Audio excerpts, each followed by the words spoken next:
தாய் தமிழ் உறவுகளுக்கு வணக்கம். ஓபிஎஸ்க்கு திமுகவில் பதவி.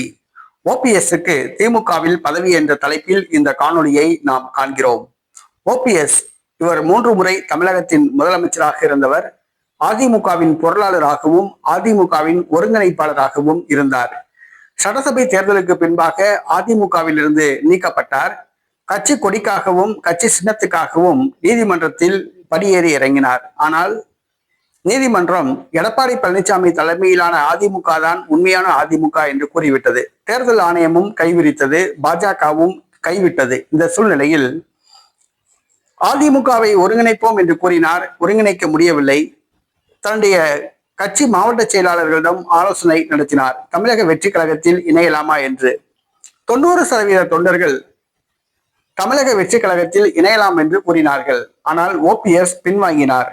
தற்பொழுது திமுகவில் இணைவது சம்பந்தமாக ஆலோசனை நடத்தியுள்ளார். திமுகவில் வருகிற சட்டசபை தேர்தலில் அவருக்கு போட்டியிட வாய்ப்பு வழங்கப்படுகிறது. அதே நேரத்தில் கட்சி பதவி வேண்டும் என்று ஓபிஎஸ் கூறியுள்ளார்.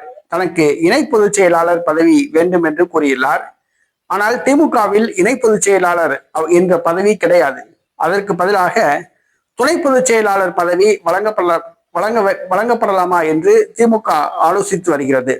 ஆகவே விரைவில் திமுகவில் ஓபிஎஸ் இணைகிறார்.